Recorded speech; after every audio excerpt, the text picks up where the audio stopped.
Selamat datang di channel Sang Idealis, channel edukasi politik dan juga menjaga akal waras kita. Hari ini seperti kita ketahui adalah sidang perdana kasus pencemaran nama baik terhadap kepemilikan ijazah palsu yang dimiliki oleh Jokowi dengan tersangka Dr. Tifa. Saya akan membagi sebuah pengalaman yang luar biasa yang saya alami di ruang persidangan tadi. Pembacaan dakwaan yang dilakukan oleh jaksa penuntut umum, saya awalnya terkaget-kaget. Karena apa? Tidak seperti yang saya perkirakan bahwa dakwaan-dakwaan yang dilakukan oleh JPU lebih akan membuktikan tentang ijazah secara langsung, bukan pencemaran nama baik. Ini yang membuat saya optimis dari dakwaan-dakwaan yang dibacakan oleh JPU, jaksa penuntut umum. Justru nanti yang kerepotan dalam pembuktian adalah Pak Jokowi sendiri berkaitan dengan ijazah secara material, yaitu ijazah kertasnya, maupun secara prosedural. Itu terbukti bagaimana ketika skripsi pun dilakukan pemeriksaan dalam hal berkaitan dengan keabsahan ijazah Jokowi. Tapi yang paling menarik dari persidangan tadi adalah seorang Dr. Tifa yang berjiwa kuat luar biasa, bersikap bak seorang Sri Kandi yang tidak mengenal rasa takut. Simak videonya.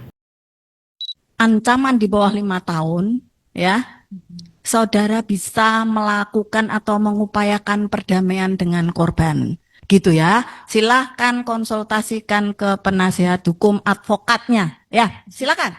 Siap yang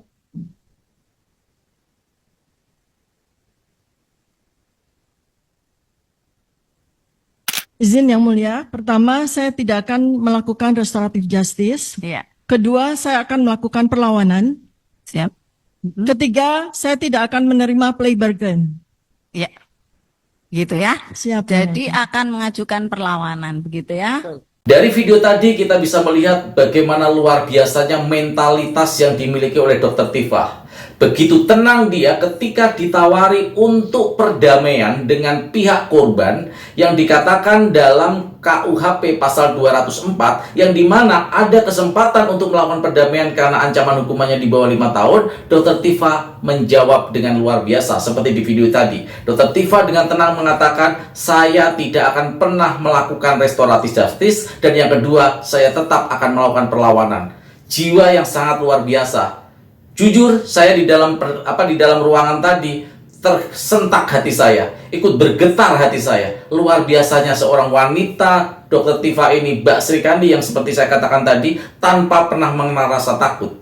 Mentalitas yang justru tidak dimiliki oleh yang melaporkan, yang tadi tidak berani hadir di pengadilan. Jangankan Jokowinya, para pendukungnya saja seperti takut untuk hadir. Karena aneh menurut saya, dia yang melaporkan, tetapi sepertinya kesiapan untuk menjalani sidang ini adalah kita malah. Baik dari Dr. Tifanya malah ataupun dari pendukungnya itu sendiri. Nah, disinilah sebenarnya kekuatan kita. Karena saya selalu meyakini, ketika kita yakin dengan perjuangan kita adalah sebuah kebenaran, maka akan melahirkan sebuah keberanian. Tapi jika kita ragu apakah yang kita lakukan ini benar atau salah, maka yang ada adalah perasaan bimbang dan ketakutan itu sendiri. Itu yang sekarang sedang dialami Jokowi dan para termulnya, yang dimana sidang hari ini seperti dugaan saya, beliau tidak hadir di persidangan. Dan sekali lagi, salut yang sangat luar biasa saya sampaikan kepada Dr. Tifa. Salam hormat saya kepada Ibu Dr. Tifa yang begitu luar biasa menginspirasi saya. Di saat dengan kondisi yang begitu luar biasa dihajar habis-habisan beberapa hari ini. Dari 3 hari yang lalu ketika apartemen yang dia tinggali bersama anaknya disita, yang dimana inkrah dari kasus ini, vonis sita ini sebenarnya sudah setahun yang lalu. Tapi kenapa tiba-tiba baru dilakukan 3 hari sebelum persidangan? Artinya mereka memang sedang untuk memukul jiwa Dr. Tifa, sehingga diharapkan akan melakukan restoratif justice atau permintaan maaf, seperti yang justru ditawarkan oleh hakimnya dalam video yang saya perdengarkan tadi. Apa artinya ini teman-teman semuanya? Seperti video saya sebelumnya, ya, yang dimana saya sedang berbincang dengan seorang yang menjadi saksi kunci saya, salah satu yang menjadi saksi kunci saya yang berasal dari Ketoyan. Saya ketika mau mewawancarai dia, saya meyakinkan sekali lagi, apakah Bapak benar-benar udah siap? Apakah Bapak benar-benar yakin yang kita hadapi ini adalah orang yang mempunyai kekuatan luar biasa? Mantan presiden 2 periode yang masih punya kekuatan baik kepada akses kekuasaan maupun para pendukungnya. Tapi jawaban dari Bapak Mr. A itu luar biasa dan semakin menginspirasi saya.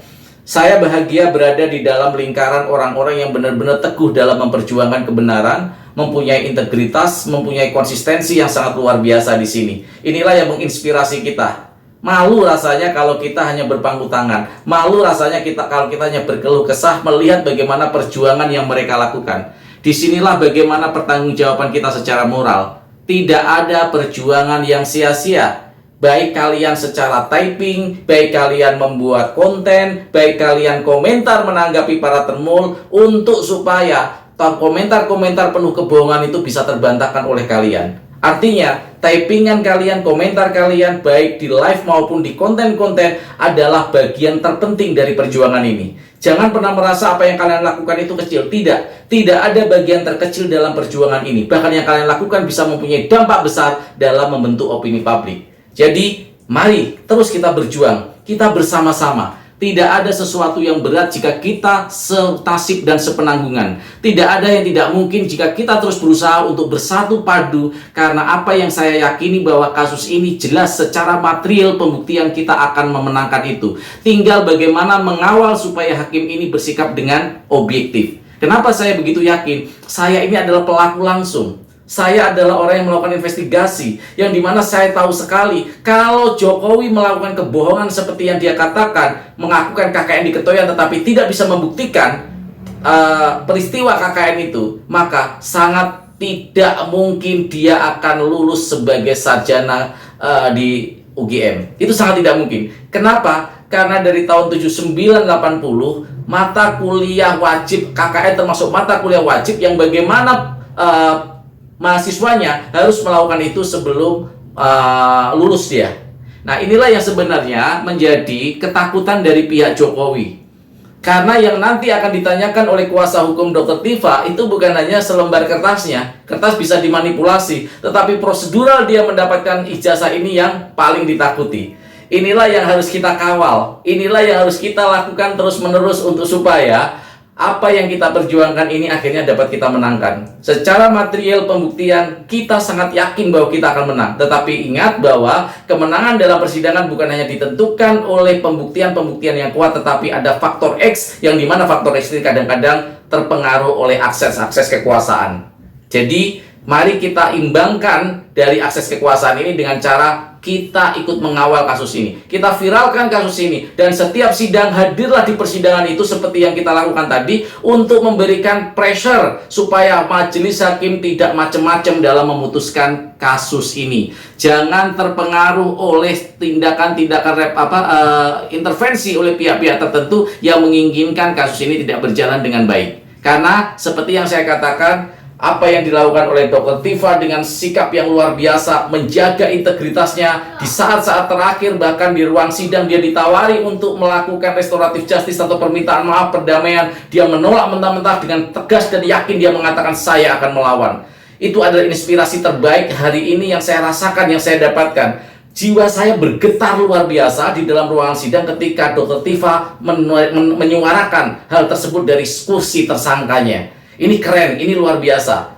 Itu juga yang saya lihat dari apa yang dilakukan oleh Pak Roy.